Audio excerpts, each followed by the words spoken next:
All right.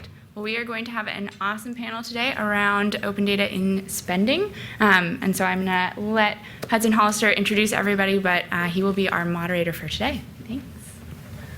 Hello, everybody. I'm excited to be here. When Socrata set this panel up to discuss the transformation of federal spending from documents into open data, I was a little appalled to see that we only have half an hour, because we could spend a whole day on this. And indeed, when our organization, the Data Transparency Coalition, hosts summits on this, we do. The Data Act is one of the most transformative things happening in the federal government right now. And for those of you who are non-federal, how many state, local, tribal folks do we have in the room? We've got some hands. I count 2. Well, I'm going to talk right to you. For those of you who are not federal, the Data Act also has an impact, and I'll explain why in a second. The Data Act results from about 5 years of work on Capitol Hill, and it is the first open data law. It's the first attempt to transform, through a legislative mandate, government information from documents into open data.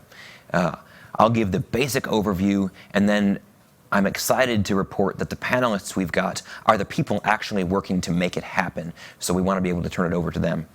The basic mandate of the Data Act is Congress says that we're not going to use documents anymore to report federal spending. We're going to use data instead. We're going to use open data instead.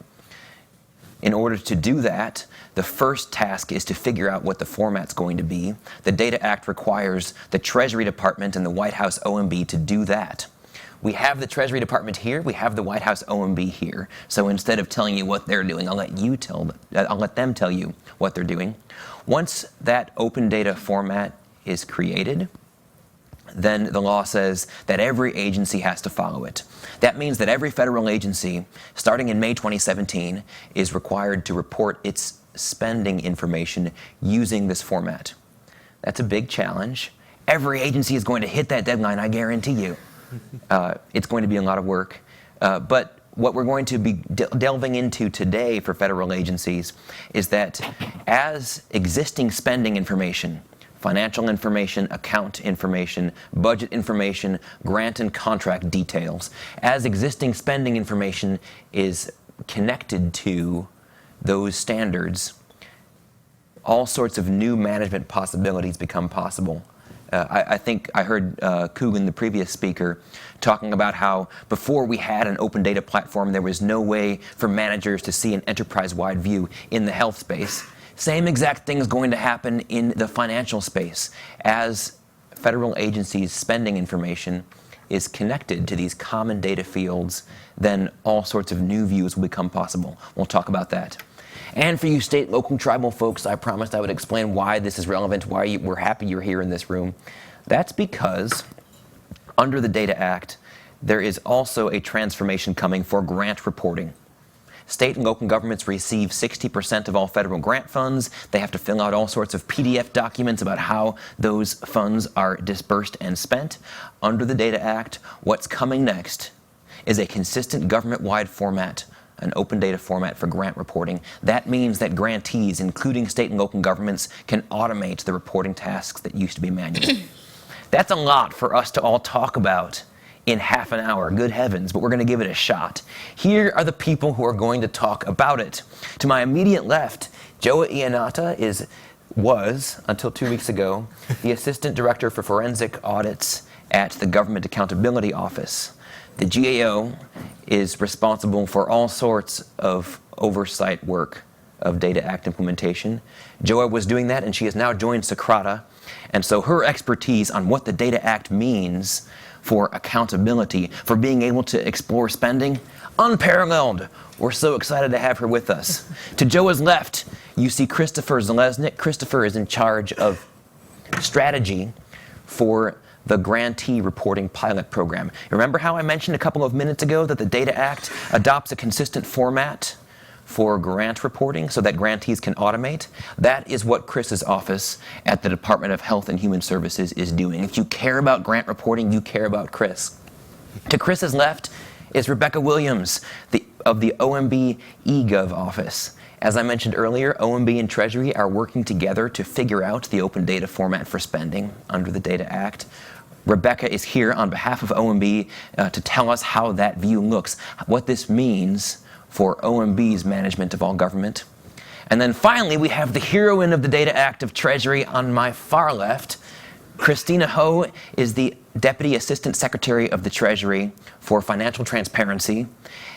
If the job of creating government-wide data standards for spending is anybody's, it's Christina's. She's lived and breathed this since the Data Act became law, and she will tell us about what that means. We've got a couple of slides. We've got a clicker here for you, Joah. I'm going to call each of our panelists up to the podium so that we can all properly focus on them for a quick intro of who they are, what the Data Act means for them. And I'd like you to start by helping me to welcome Joah. Forward and backward. Okay. Let's see. Oh, we Next will one. do. I don't want you to look at that for too long. It's a little bit dreadful. Well, Hudson, thank you so much for including me in this panel. It's really a pleasure. Now, despite my recent change in affiliation, I would not be telling tales out of turn to say that the Comptroller General of the United States and the U.S. Government Accountability Office has been openly and publicly supportive of the Data Act. And for those of you who aren't familiar with GAO, this is unusual. Typically, GAO is neutral on policy. They get a little bit critical when it comes to program evaluations, but when it comes to policy, they're generally neutral. So for GAO to take a strong position to say how valuable the Data Act is and that it is potentially transformative for the federal government is kind of a big deal. But ringing endorsements from the Supreme Audit Institution of the United States notwithstanding, I want to just try to extremely quickly summarize in the very near term what I think the potential of the Data Act is. And Hudson, later, if you would like me to wax poetic about the potential for the Data Act to drive data analytics and performance management in the government, I'm happy to do that. In iambic pentameter. A challenge. But where I would like to start is what I see as the potential in the very near future. So I want to do what's become a bit of a theme at this conference, which is data shaming. You can take a look at this. This is budget information from the federal government, FY15. I don't want you to look at it too carefully because it is migraine-inducing. And for any of you who are not budget insiders, this is not easily understood. This is not information presented in a way that you can grasp what's going on. So here's just one more example. Again, it's a very small print. These are, of course, both PDFs, so you can't extract anything from them unless you want to do it by hand. But again, not accessible, not intelligible, very difficult to grasp if you are not a budget insider. Okay, so here's the potential of the Data Act. The Data Act, by creating standard ways of presenting and identifying data, can allow agencies to put together this kind of presentation. This is something that my mom understands, and she is not a budget insider. The information, you can see broad categories. They are understandable. They are relatable. You can drill down. You can click on different sections if you're really interested in public works, how that's funded. You can drill down to understand budget information and spending. Yeah. This is an example from a city, so you can see lots of different kinds of categories of spending. Here's one more example. This is some information on federal grants data. Spending, budget. If just in glancing at this very quickly, you can start to get a sense of what kinds of programs, what kinds of subject areas we might be providing significant portions of grant funding to, just at a quick glance. So this is the power of the Data Act, to make budget information transparent, understandable to citizens. And I will tell you, as someone who spent a lot of time in the oversight community, this will be incredibly valuable, not just for the oversight community, but also for program officials who are constantly responding to data calls about their spending. So I'll leave it at that. All right. I feel when the more people have to respond, whether it's through applause or questions, the more that you all will be engaged with our panel. We don't want to be an ivory tower up here under the lights on the dais. And so I'm going to make you all clap a lot. Actually, if you want to just clap when you hear something you like, you can clap. Remember how we talked about what the Data Act means for federal agencies? It means standardized spending information available to everyone.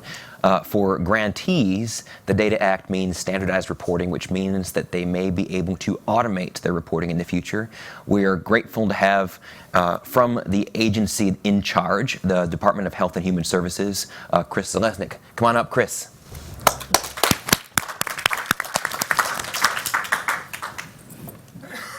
There we go. Thank you, Hudson. Thank you, everybody. I want to call everybody's attention to what's become a favorite chart with Hudson, because he's shown it quite a few times now, but it illustrates one major point here. What we're looking at here are common data elements amongst various forms within the federal government. This isn't the complete snapshot, but what it shows everyone is the relationship of how many different forms, which are the yellow dots, and how many different elements, which are the blue dots, that we're collecting. And not just that we're collecting it numerous times from numerous people. And when I talk to groups like this, regardless of what their affiliation is, one common theme keeps coming up, and that theme is we seem to give you the same data in multiple formats to different departments, and even within the departments, we give you that same information in multiple ways. It's burdensome to us. There's a wonderful illustration of that right there. Part of what Data Act is, and I'm going to go back to Joah's slides where she showed how we could data and make it more concise. Part of our exercise to get to that point, to get to her slide, starts with cleaning this up right here.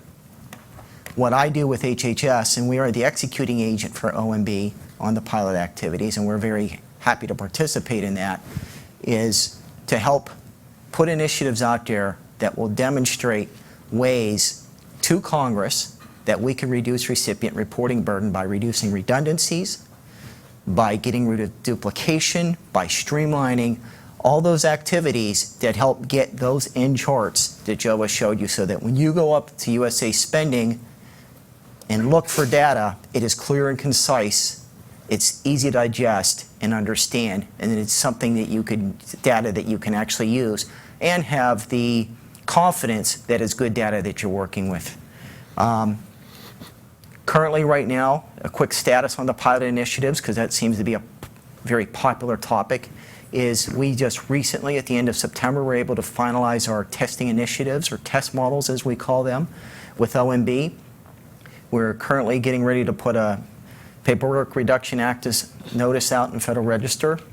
That's going to take us about 100 days. We're also starting to collect names for those of you who are out there that are in the recipient communities, if you wish to participate in the pilots and have a say on how this is all going to work. Here is your opportunity. We highly, highly encourage everyone to get involved if you wish to be involved. We have numerous test initiatives we're working on. As we get those finalized, we'll be going public with them. And you should see something on that, probably the Federal Register notice, hopefully within the next few weeks. And then we'll start collecting names for recipients over the next few months.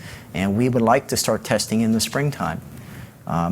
Those tests, I will want to get the message out right now, because I've heard various rumors, and I heard another one yesterday, is, yeah, they're going to take some time, but they're not going to be all-encompassing or all-time-consuming. One estimate was like, oh, you need us for 160 hours a month. No, we don't. We're not looking for that type of commitment. We are looking, and we're not going to ask anybody to do anything that's not out of their normal course of business or their normal realm of business. We are going to ask them to do things that they currently do, but we want them to do it in a slightly different way. And we want them to run some tests, and we want them to take some surveys. So we're not looking for an extremely heavy lift from people, but we are looking for a very wide candidate pool to work with on our tests. And I think I'll let it go right there.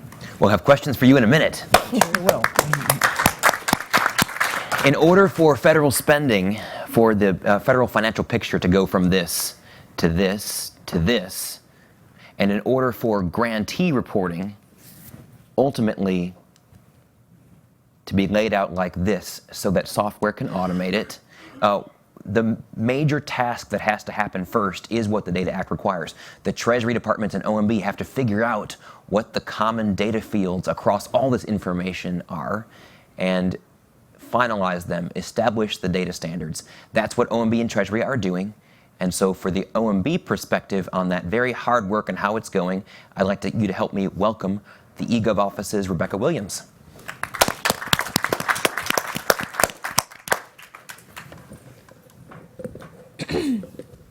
Hi, everyone. I might know many of you from my other open data roles.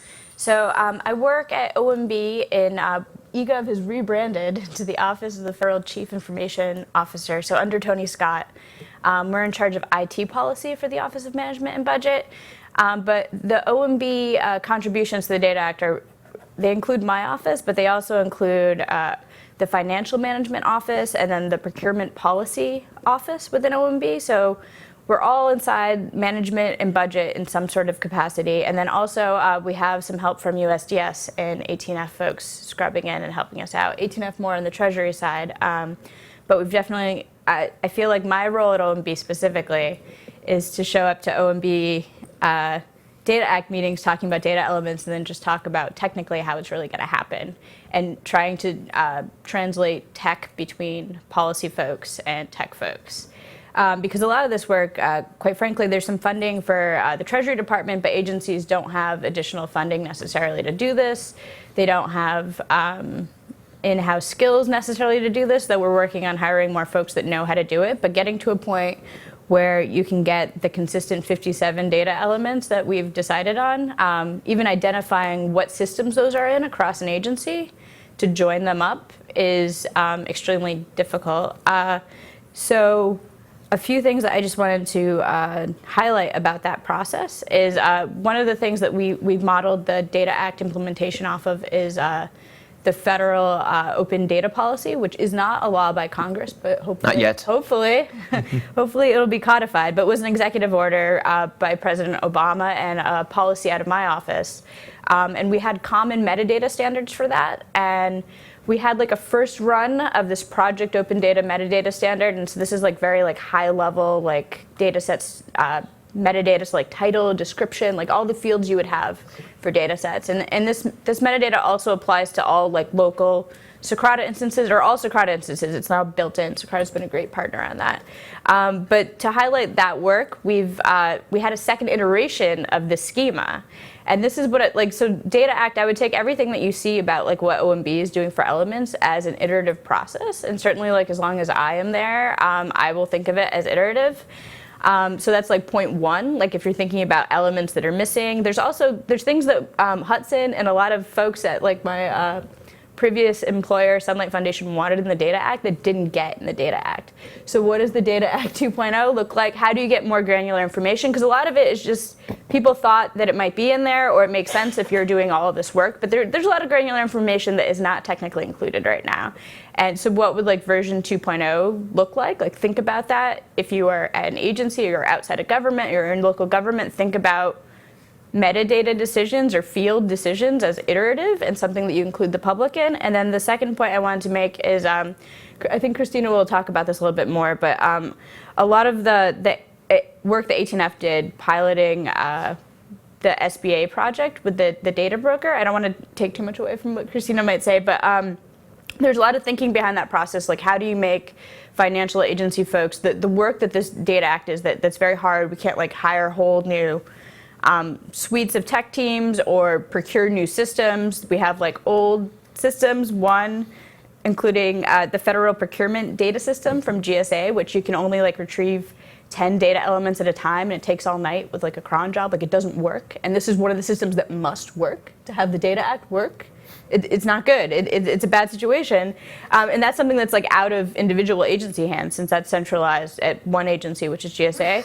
One of the things that 18F has really been focused on is like how do you make it as accessible to get this done? And through their broker process, instead of just saying, all right, you're the financial person on the ground, why don't you make a variety of different APIs for us? They came up with a system that was like, we need 4 CSV files, so 4 spreadsheets put them in the system, see if they validate, and then we're going to do the work to sort of do that architecture on top. And there's a little bit of duplication across the spreadsheets, but like this approach really works if you're trying to get something done. Like how do you get it to like the minimal viable product of like the data that you need? Because the data is the most important part. The visualizations you can make once you have the data. So how are you linking this data up? And so metadata is iterative, spreadsheets are the easiest thing to do. Those are my 2 points. Thanks so much. If any of this is going to work, if spending is to be transformed into open data, somebody's got to go through all of the complexity of spending, the financial reports, the budget reports, the payments, the grant systems, the contract reporting, as Rebecca just mentioned. Somebody's got to go through all of that heinous complexity and figure out how we're going to express those data fields across the whole government. That somebody is Christina Ho. Please welcome her.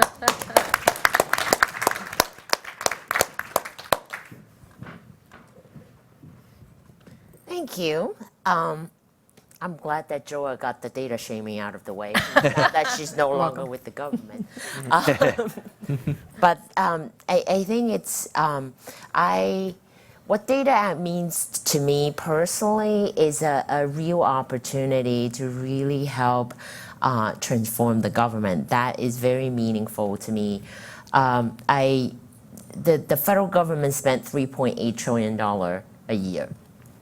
As a taxpayer, you have the right to know where that is spent.